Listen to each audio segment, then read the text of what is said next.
மாண்புமிகு பேரவைத் தலைவர் அவர்களே, மாண்புமிகு தமிழ்நாடு முதலமைச்சர் அவர்கள் இன்றைக்கு ஒரு வரலாற்று சிறப்புமிக்க இங்கே அறிவிப்பை வெளியிட்டிருக்கிறார்கள். 1952ஆம் ஆண்டு நடைபெற்ற சட்டமன்ற பொதுத் தேர்தலில் அவர் பெரியகுளம் சட்டமன்ற தொகுதியில் தான் போட்டியிட்டு கிட்டத்தட்ட ஒரு 50,000 வாக்கு வித்தியாசத்தில் மகத்தான வெற்றி பெற்றார் என்பதனை நான் நினைவு கூர்ந்து, நானும் என்னுடைய அரசியல் வாழ்க்கையில் பெரியகுளம் சட்டமன்ற உறுப்பினராகத்தான் தேர்ந்தெடுக்கப்பட்டேன் என்பதை நன்றியோடு இன்றைக்கு தெரிவித்துக் கொள்ள கடமைப்பட்டிருக்கிறேன். தேவரையா அவர்களுக்கு உசிலம்பட்டியில் மையப்பகுதியில் சிலை அமைக்கப்பட்டிருந்தது.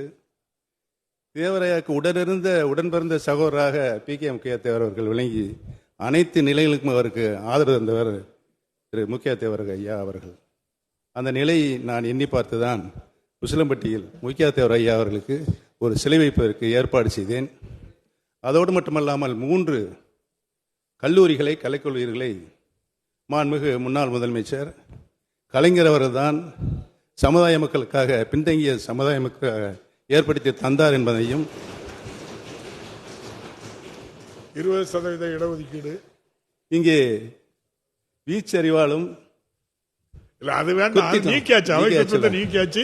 நீங்க சொன்ன அந்த வார்த்தையை நீக்கிறேன். எங்க அப்பத்தை அடிக்கடி சொல்லும், வேண்டாம் தேவர்கள் இமை மூடாதுப்பான்னு. அதற்கு நான் விளக்கம் கேட்பேன்.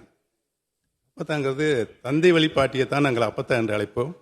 கேட்கும்போது எங்கள் அப்பா தான் சொல்லும், நம்ம காரங்க நாட்டை காப்பதற்கு இமை மூடாமல் காப்பார்கள் என்ற அடிப்படையில் தான் தேவர்கள் இமை மூடாது என்று எங்கள் அப்பத்தா சொல்ல நான் கேட்டிருக்கிறேன். ஆகவே சிறப்பு வாய்ந்த முக்கிய தேவர்களுக்கு சிலை, மணிமண்டபம், சிலையோடு கூடிய மணிமண்டபம் அமைக்க வேண்டும் என்று நான் மாண்புமிகு முதலமைச்சர் அவர்களை அன்போடு கேட்டுக்கொள்கிறேன்.